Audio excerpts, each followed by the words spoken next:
Amén. Bueno, la semana pasada terminamos con, ¿se acuerdan las civilizaciones? La línea de tiempo, la historia, el contexto histórico. Hoy vamos a seguir con lo que sería la lección 5, que tiene como título Revelación, Inspiración e Iluminación. Sería el punto 9, números romanos. Y en el punto A tenemos revelación. Estos puntos o estos conceptos son importantes.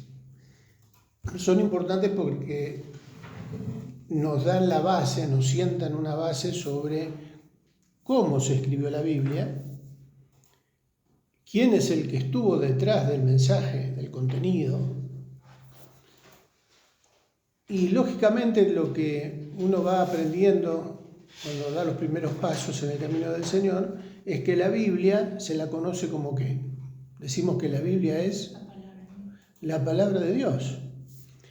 Y cuando hablamos de esa manera, decimos que creemos que lo que está escrito en la Biblia es algo que Dios inspiró.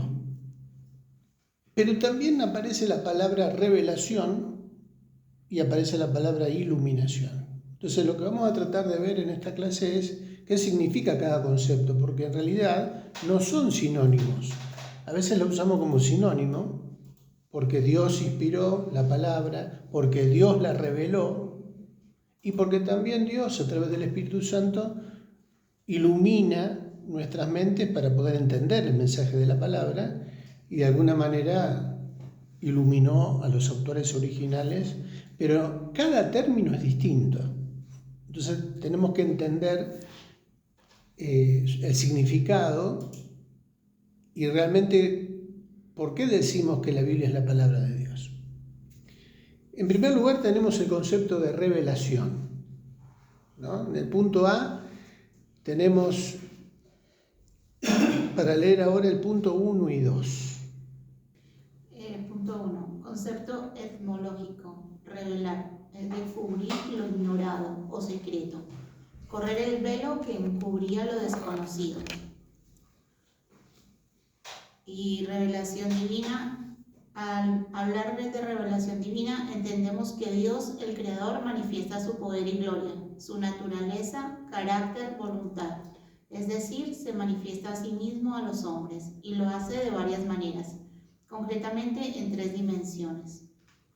Revelación general, que Dios se revela por 1, la naturaleza, en Salmos 8:19, la conciencia, Romanos 2, del 2 al 16, la historia, el pueblo de Israel. Revelación especial, Dios se revela por 1, los milagros en el Antiguo y Nuevo Testamento, en instrumentos humanos, Hebreos 1:1, y la encarnación. Y C, revelación escrita, la Biblia. La Biblia, el gran instrumento a través del cual Dios revela al hombre sus propósitos eternos y su voluntad. ¿Por qué fue necesario que nos dejara esta revelación en forma escrita? Porque la tradición oral, las malas intenciones, olvido, etc., harían que no tuviéramos con toda fidelidad aquello que Dios dijo a través de sus siervos. Salmos 8. Puede ser 9, 8, 8:19. No, en realidad es 8 del 1 al 9. Por eso Del 1 al 9. porque ahí falta un guión, me parece. Oh Jehová, Señor nuestro, cuán glorioso es tu nombre en toda la tierra. Has puesto tu gloria sobre los cielos. De la boca de los niños y de la que maman, fundaste la fortaleza. A causa de tus enemigos, para hacer callar al enemigo y al negativo. Cuando veo tus cielos, obra de tus dedos, la luna y las estrellas que tú formaste, digo, ¿qué es el hombre para que tenga de él memoria y el hijo del hombre para que lo visites? Le has hecho poco menor que los ángeles y lo coronaste de gloria y de honra. Le hiciste señorar sobre las obras de tus manos. Todo lo pusiste debajo de sus pies, oveja y bueyes, todo ello. Y asimismo las bestias del campo, las aves de los cielos y los peces del mar. Todo cuanto pasa por sendero del mar. Oh Jehová, Señor nuestro, cuán grande es tu nombre en toda la tierra. Cuando hablamos de revelación general, ahí tenemos 3 subpuntos, ¿no? En primer lugar, la naturaleza. ¿Por qué decimos eso? Porque Dios se reveló a través de lo que Él creó. La creación da testimonio de que hay un creador. El diseño del universo, la manera en que todo se sustenta, de que todo funciona, no es por el azar, no es fruto de la casualidad, es porque hay un creador. O sea, todo lo creado, el universo da testimonio de que hay alguien que lo diseñó, que lo creó y que lo sigue sustentando. Inclusive hasta se han dedicado últimamente a dar una explicación científica de eso, porque no hay manera de que el universo exista o de que nosotros existamos si todo se corre 1 metro para un lado o 1 metro para el otro, ya deja de funcionar. Es como que si se altera algo de lo que está establecido en el orden de la creación, ya las cosas no funcionan. Bueno, los científicos lo explican mejor, pero es asombrosa la perfección de la creación. La sincronización que hay en todo es perfecta, es imposible no creer que no hay una mente superior que haya. O que se haya dado así solo. ¿No? En segundo lugar tenemos la conciencia. Acá en Romanos capítulo 2 se habla también de que todo ser humano, crea o no crea en Dios,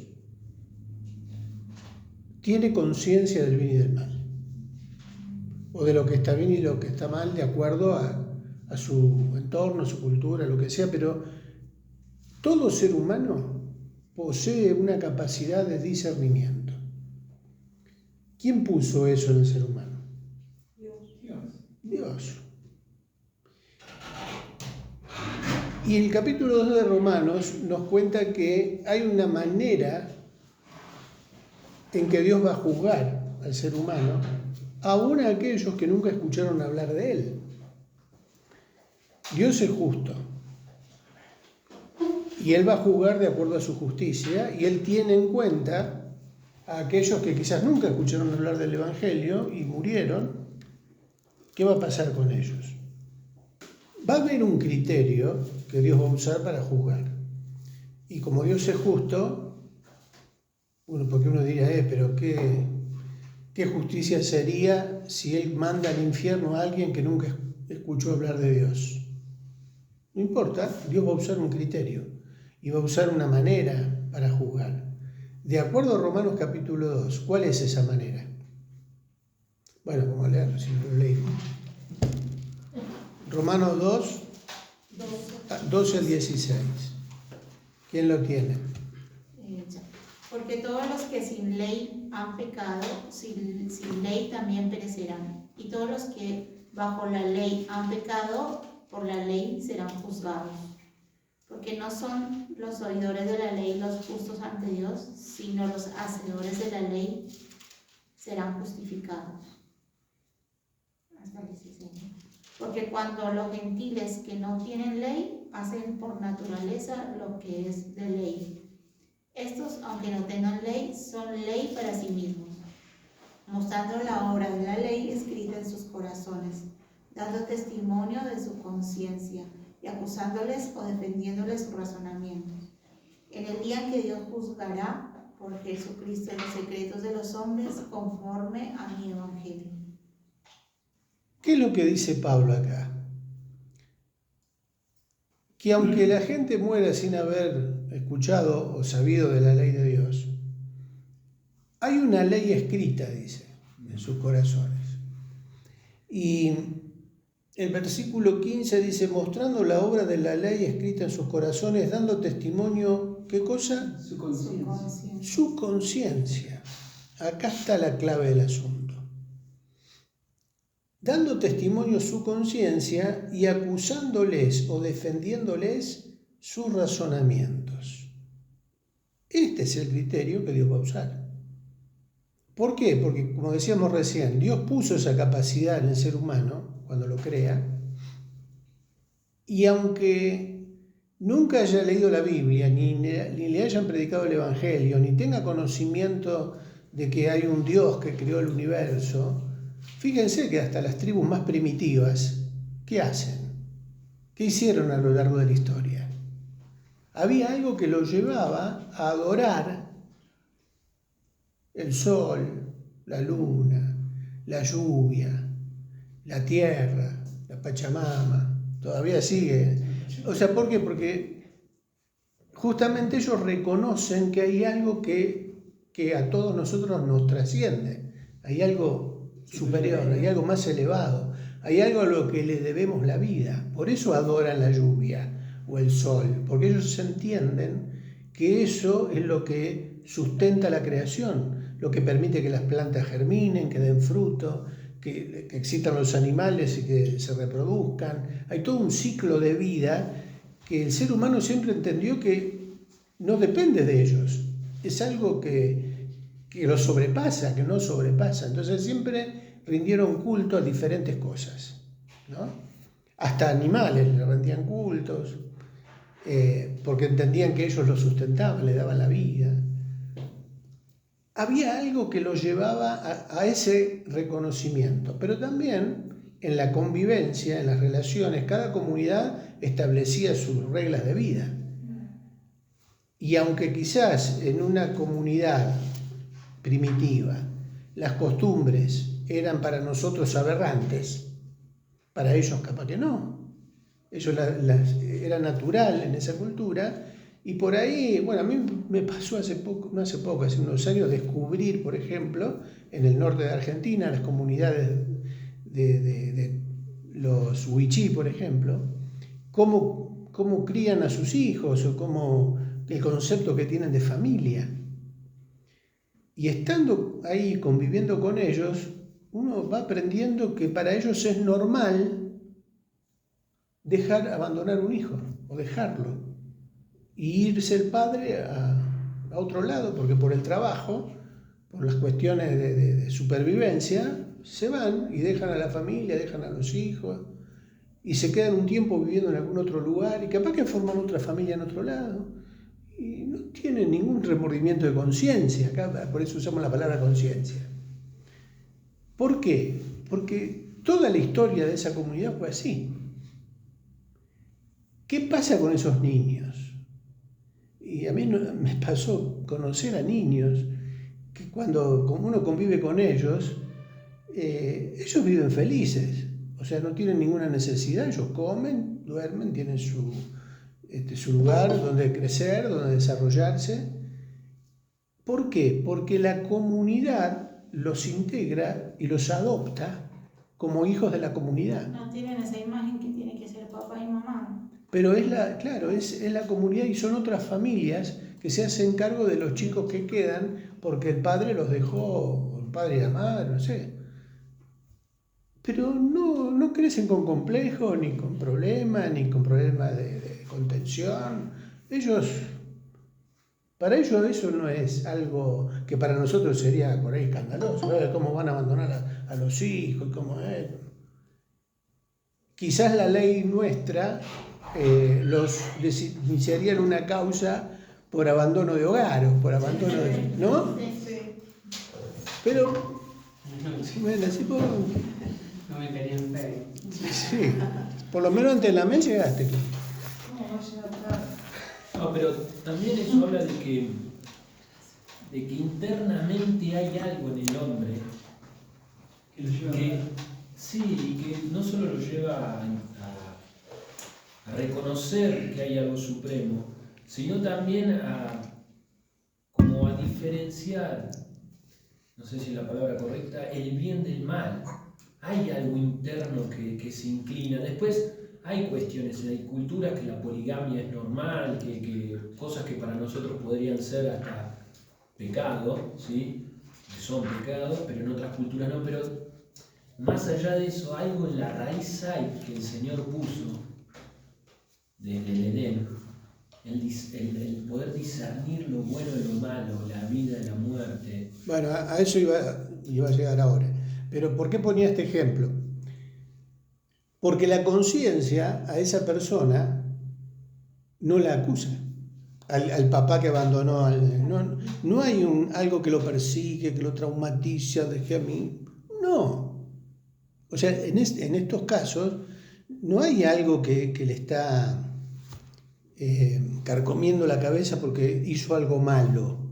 ¿Por qué? Porque la cultura de la comunidad transmitió ese tipo de valores o de enseñanza en que ellos se hacen cargo y que no es que está abandonada, ya saben que está creciendo en la comunidad.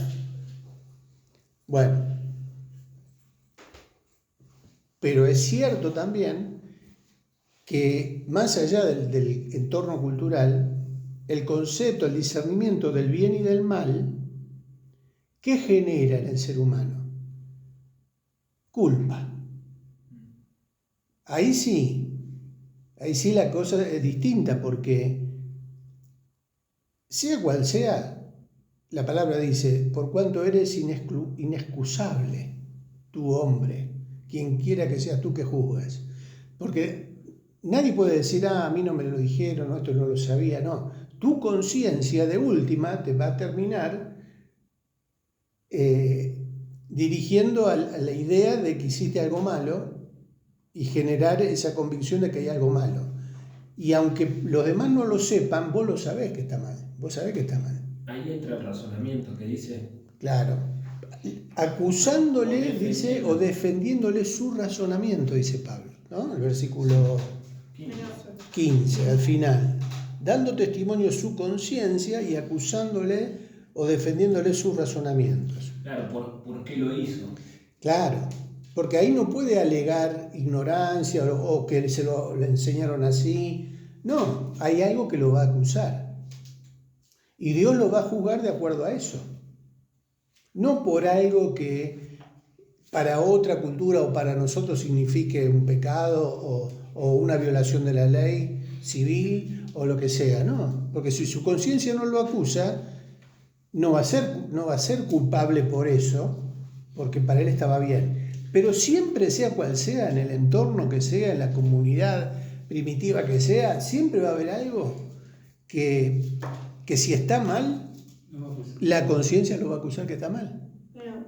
Pero en la sociedad nuestra igualmente hay como esa, no sé si es una falta de conocimiento o de qué, de conocimiento, porque si ignorancia sería lo contrario, ¿no? Estas personas familias o madres de chicos que roban, que salen mucho en la televisión, en los noticieros. No, pero si mi hijo solo salía a robar todos los días se levantaba muy temprano a robar y solo lo que hacía era robar y no le hacía nada más. ¿Pero de qué estamos hablando? O sea, gente que directamente acá, entonces, o sea, ¿qué conciencia tienen? Sí. Bueno, ¿por qué? Porque se naturaliza el pecado. Es un tema que nos afecta a nosotros más allá de las culturas primitivas, claro. Es cierto. Últimamente se están naturalizando cosas que la Biblia nos dice que a lo malo llamarán bueno. Pero ahí entra eres inexcusable. Ahí me parece sí, porque hay luz de que eso es un delito, hasta en las leyes humanas. Claro. A mí siempre recuerdo el caso de Abimelech con Abraham y Sara. Que Abimelech toma a Sara porque Abraham le dijo que era la hermana. Y en sueños el Señor se le aparece y le dice, vas a morir porque tenés la mujer de... Y él, realmente su razonamiento lo defiende porque dice, Señor, lo hice por él. Claro, ignorancia, yo no sabía esto. Y el Señor le dice, ciertamente no morirás, pero devolverle su esposa. Y hizo eso. Y dice que habían quedado todo estéril y iban a morir, y bueno, el Señor lo perdonó por eso. Porque lo hizo por ignorancia, pero no deliberada. Había sido hasta medio engañado. Claro. Bueno, ese es un ejemplo de cómo Dios juzga. Porque si Dios tuviera que haber juzgado por su ley, No más. sin embargo, ¿qué tuvo en cuenta? Bueno, de esa manera Dios va a juzgar a todos los que en algún momento recibieron luz o la palabra de Dios o la posibilidad de aceptarlo, de conocerlo, pero también lo va a hacer con justicia con aquellos que nunca se enteraron de que hubo un Dios que se reveló a través de la Biblia. Y su vida se reguló por otras cosas, no por la palabra de Dios. ¿Más o menos se entiende esto de la conciencia? Pero iba a leer el razonamiento de Abimelech. Dijo Abimelech, Señor, ¿matarás también al inocente? ¿No me dijo él, mi hermana es, y ella también dijo, es mi hermano? Con sencillez de mi corazón y con limpieza de mis manos he hecho esto. Y le dijo Dios en sueño, yo también sé que con integridad de tu corazón has hecho esto, y yo también te detuve de pecar contra mí, y así no te permití que la tocases. Pero como conoce Qué el bueno, corazón, el corazón. Claro. de quién lo hace, ¿no? Exacto. El tercer punto del punto A dice que Dios también se revela de una manera general a través de la historia y puntualmente de la historia de un pueblo. ¿De qué pueblo? Israel. Dios escogió un pueblo para revelarse. Y el pueblo de Israel en la historia fue, yo diría, el único, casi el único, porque por ahí, si yo digo el único pueblo que reveló a un Dios único, ¿no? El monoteísmo es patrimonio de los judíos y los cristianos, pero en realidad hubo por ahí otra religión que era monoteísta, que últimamente está de moda. Que hablaba de autocontrol, un gordo. No, justamente de Irán. La actual Irán antes era Persia. Y los persas no son árabes en su origen. Ahora fueron conquistados por el Islam, pero antiguamente la religión persa era el zoroastrismo. Creían en Zoroastro. Está interesante la historia del zoroastrismo, porque inclusive hay algunas coincidencias con el monoteísmo bíblico, inclusive hasta con la figura de un redentor, con la única diferencia que murió pero no resucitó. ¿Escucharon hablar de Mazda? La marca Mazda de autos. Bueno, Mazda es el nombre del dios del zoroastrismo. Es el dios Mazda. O sea que si se compran un Mazda... Todavía no hay más. Ya no hay, por eso se fundió. Acá en el Valle hay un Mazda, modelo Pero, 75. sí, bueno. Es otro tema. Pero, ¿por qué venía esto del zoroastrismo? Porque vos dijiste que El pueblo de Dios Monoteísta. fue elegido para revelar a ese Dios único, ¿no? Y se mantuvo fiel a lo largo de los tiempos en conservar a ese Dios que se reveló a ellos a través, Abraham, el padre de la fe, la promesa para Abraham, de que en él serán benditas todas las naciones de la tierra, serán como las estrellas del cielo, la arena del mar. La historia de Moisés, cómo Dios los liberó de Egipto para llevarlos a una tierra prometida. Toda esa historia de la Biblia tiene que ver con ese Dios que usó a un pueblo y se reveló hasta el día de hoy. Se mantiene ese pueblo, cuando por lógica tendría que haber desaparecido. ¿Por qué se mantuvo? ¿Por qué fue preservado? No hay duda de que es algo sobrenatural, es algo que si Dios no intervino, ya hacía rato que hubieran dejado de existir. Ya si nos remontamos a la historia bíblica desde el 70 después de Cristo, cuando fueron dispersados por el Imperio Romano, listo, ya ahí tendrían que haberse diseminado por todo el planeta, que de hecho sucedió. Pero crecieron más, digamos. Y listo, tendría que haber desaparecido. El Holocausto, la Segunda Guerra Mundial, o sea, siempre hubo intentos por eliminarlo, pero de alguna manera o de otra sobrevivió y sobrevive y va a sobrevivir hasta que el Señor venga. Pero bueno, también nos habla eso de que Dios de alguna manera usó a ese pueblo y lo sigue usando para revelarse, aunque su pueblo siempre quebró los pactos que Dios hacía con él. Y lamentablemente, bueno, el Israel de hoy no es el mismo Israel bíblico, no es el Israel de la Biblia, no es el pueblo de Dios que teme a Dios.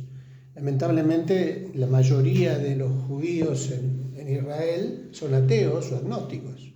Es muy poco, es un remanente el que queda de judíos ortodoxos, religiosos, con fe y que todavía están esperando al Mesías.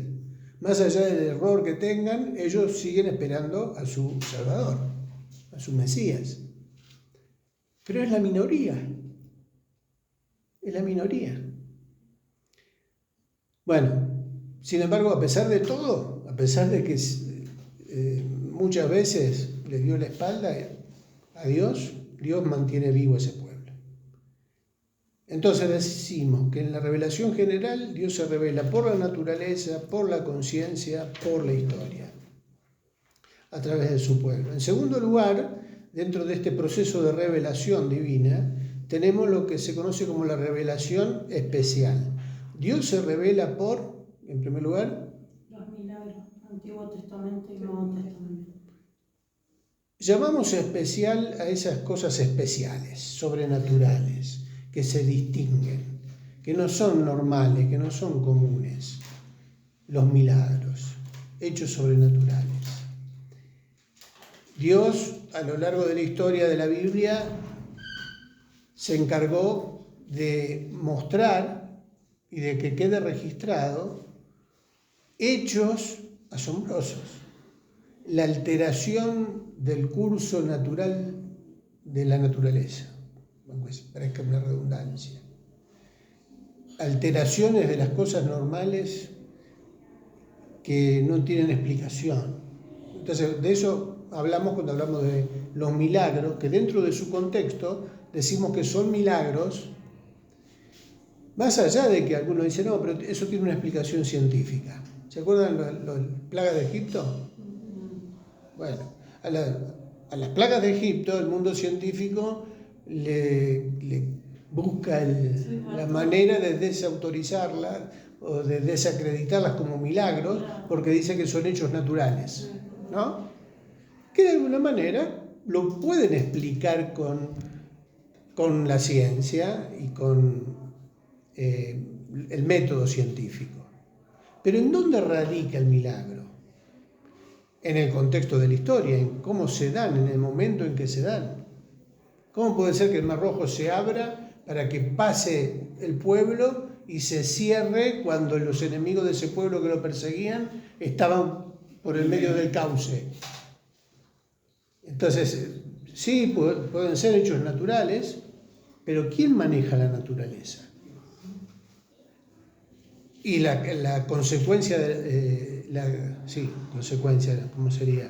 El orden consecutivo de las plagas, cómo se dieron, tienen una explicación científica. Pero ¿cómo puede ser que en el relato ya esté previsto de esa manera, que tenía que suceder de esa manera, y en el momento que tenía que suceder, y la última de las plagas es algo inexplicable científicamente, la muerte de los primogénitos? ¿Cómo hacen para explicar eso? Bueno, hay muchas cosas en la historia, más allá de la historia de la Biblia, que suceden y que son inexplicables para el ser humano, pero que tienen que ver con una intervención de Dios en la historia. Dios también se manifestó de esa manera. Los milagros. En segundo lugar, Hebreos 1:1 nos habla de los instrumentos humanos. ¿Quién está por ahí? ¿Lorena? Sí, lo puedo leer. Bueno. Dice, Dios, habiendo hablado hace mucho tiempo, en muchas ocasiones y de muchas maneras a los padres por los profetas. Dios, habiendo hablado y de muchas maneras. ¿Cómo? ¿Cómo habló Dios? ¿A quién usó Dios? Los padres por a los profetas. Los profetas. Ya acá no es la naturaleza, no son milagros. Tiene que ver ahora con la intervención del ser humano, que es usado por Dios como un vehículo para transmitir sus mensajes. Instrumentos humanos. Dios también se reveló a través de sus profetas. Y en la Biblia tenemos un montón de historias que lo confirman. Y en tercer lugar, ¿qué tenemos? La encarnación. Y cuando hablamos de la encarnación como revelación especial, ¿a quién nos referimos? Encarnación de Cristo.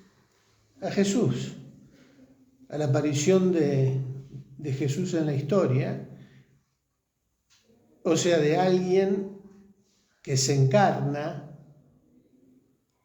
en un ser humano, con el cuidado que tenemos que tener con esto. ¿Por qué?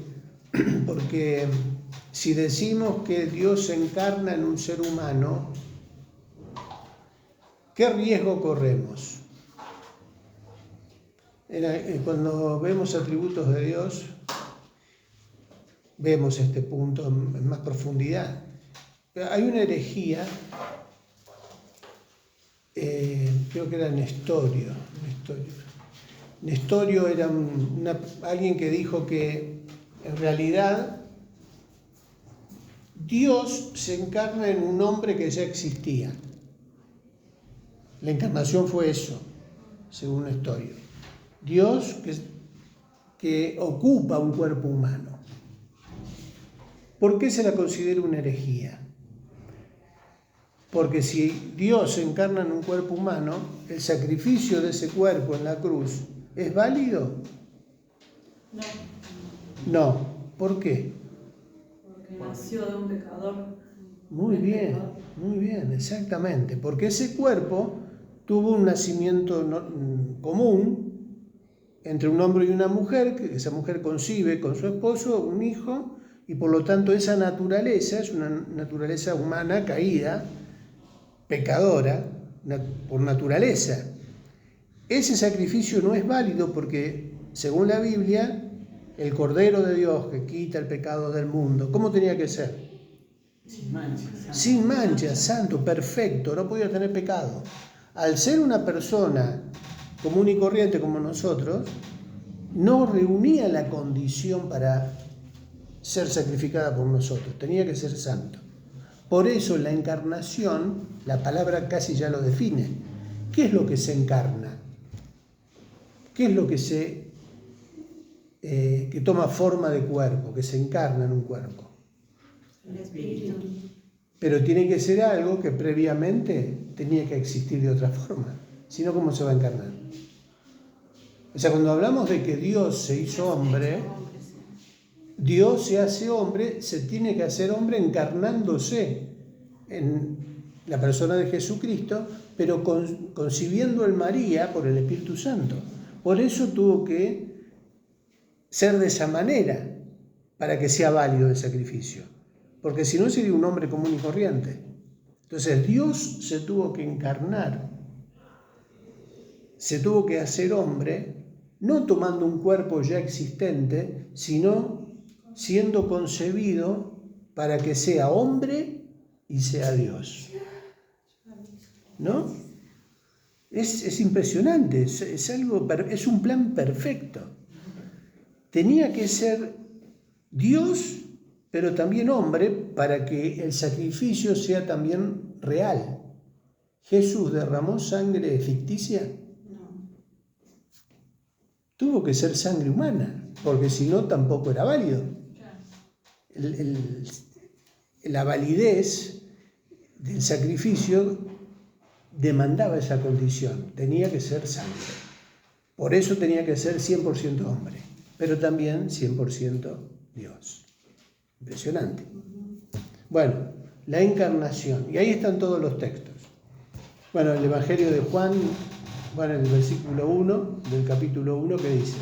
En el principio era el Verbo, y el Verbo era con Dios, y el Verbo era Dios. Cuando habla del verbo, ¿de quién habla? De Jesús. Versículo 14, ¿qué dice? de Juan 1. Y aquel verbo fue hecho carne y habitó entre nosotros, y vimos su gloria, gloria como del unigénito del Padre, lleno de gracia y de verdad. Y aquel verbo que existió antes de la creación fue hecho carne y habitó entre nosotros, y vimos su gloria. ¿Gloria como de quién? Del unigénito del Padre, asociándolo con Dios, ¿no? Con el Padre. Bueno, y así todos los textos que hablan de la encarnación. Y el último punto, el punto 3 dice la revelación escrita. Dentro de la revelación divina tenemos revelación general, revelación especial y revelación escrita. ¿Cuál es esa revelación escrita? La Biblia. Dice, revelación escrita, la Biblia. El gran instrumento a través del cual Dios revela al hombre sus propósitos eternos y su voluntad. ¿Por qué fue necesario que nos dejara esta revelación en forma escrita? Porque la tradición oral, las malas intenciones, olvido, etc., harían que no tuviéramos con toda fidelidad aquello que Dios dijo a través de sus siervos. Bien, entonces, la Biblia, que comenzamos diciendo que la definimos como la palabra de Dios, sigue siendo el instrumento fundamental y básico para nuestra fe, ¿no? Pero siempre fue algo escrito, bajó del cielo así, la Biblia, escrita. No. A veces alguno puede llegar a tener esa imagen, ¿no? Bueno, la Biblia la escribió Dios, es palabra de Dios, entonces tuvo que haber bajado del cielo escrita, si es de Dios. Bueno, vamos a ir viendo más adelante algunos detalles, pero en realidad Dios quiso que su revelación quedara escrita. ¿Cómo se conocía antes la historia? ¿Cómo se informaba la gente de lo que había pasado a lo largo de la historia, de los tiempos? Oral. La tradición oral. La tradición oral. O sea, se contaban historias, ¿no? Siempre lo recordamos cuando hablamos de este punto, de cómo era, a veces se ve en algunas películas, ¿no? Las familias que se juntaban alrededor del fuego y que el abuelo contaba las historias familiares, ¿no? Pero no solo se contaban las historias familiares, se contaban las historias del lugar en donde ellos vivían, de dónde venían, quiénes fueron sus antepasados, cómo llegaron ahí, por qué creían lo que creían, o sea, las costumbres, las tradiciones, todo se contaba de esa manera. Y cada zona, cada región tenía su propia historia, ¿no?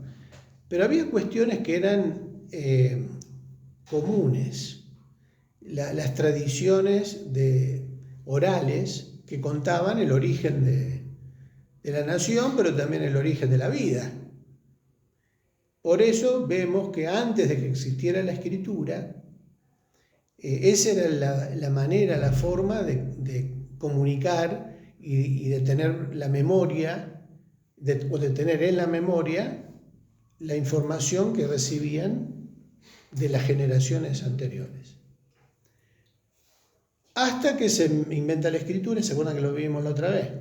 ¿No? Con los sumerios, cómo empezó el proceso de registrar las historias. Pero justamente Dios intervino usando lo que leíamos en hebreo, ¿no? A los profetas, o aquellos elementos humanos que Él escogió para revelarles, acuérdense que estamos en el punto A de revelación, de revelarles a ellos la verdadera historia, o lo que era importante que Dios quisiera que quedara en la memoria colectiva como la verdad de Dios. Cómo la historia fue aún guiada dentro de la soberanía de Dios, y por alguna razón a Dios le interesó que quedara escrita. No quiso que quedara en la tradición oral. ¿Por qué razón? Por los riesgos que hay. El teléfono de compuesto, ¿no? O de más o de menos. O se le agrega o se le saca, o se le modifica. Bueno, justamente por eso, que ya venía sucediendo, porque cada civilización, cada cultura contaba la historia a su manera, contaba su historia, o su versión de la historia. Entonces, ¿qué hizo Dios? Tomó a personas, les reveló, y es lo que vamos a entrar ahora en el punto B, los inspiró para que ellos pudieran escribir lo que Dios quería que escribiesen, no otra cosa.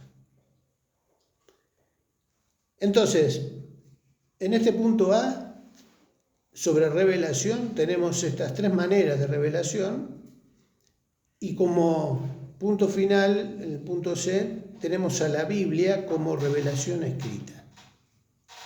¿Hasta acá venimos bien? 7 nos queda. Entonces vamos a dejar para la semana que viene el punto B.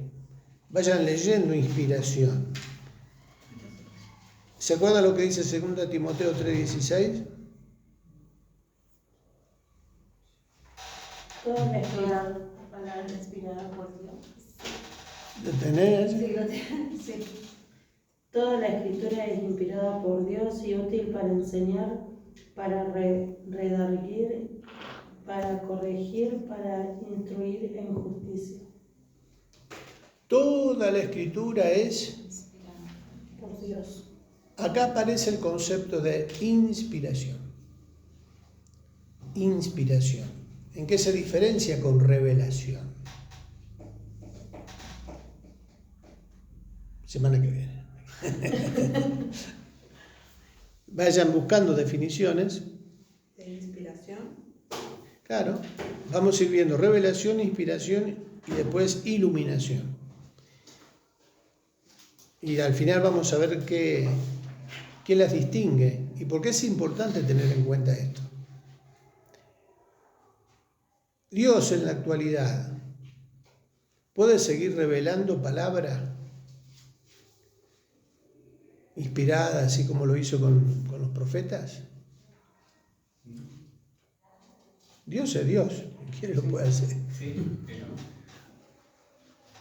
Pero, claro, después vamos a entrar en la historia de las traducciones. Porque hay que tener cuidado Pero que... más de lo que ya se escribió. Claro. O sea, como... ¿Por qué la Biblia tiene tantos libros y no tiene más? ¿O no tiene menos? ¿Quién decidió que fueran 66 libros? Dios. Digo yo. Bueno, forma parte de la historia.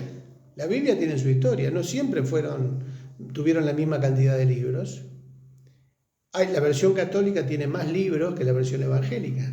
¿Por qué? Lo inventó el hombre. los canónicos. Bueno, pero hay de esos 3 conceptos, hay uno que sí sigue siendo el Señor. Bueno, eso vamos a ver. Iluminación. Revelación. A medida que vayamos, ahí vamos a encontrar la diferencia. Si sin la iluminación del Espíritu Santo en nuestras mentes, ¿podemos entender el texto que el Espíritu Santo inspiró? No. Con la iluminación. Ahí ya tenemos la diferencia entre inspiración e iluminación. Lo que el Espíritu Santo inspiró ya quedó registrado.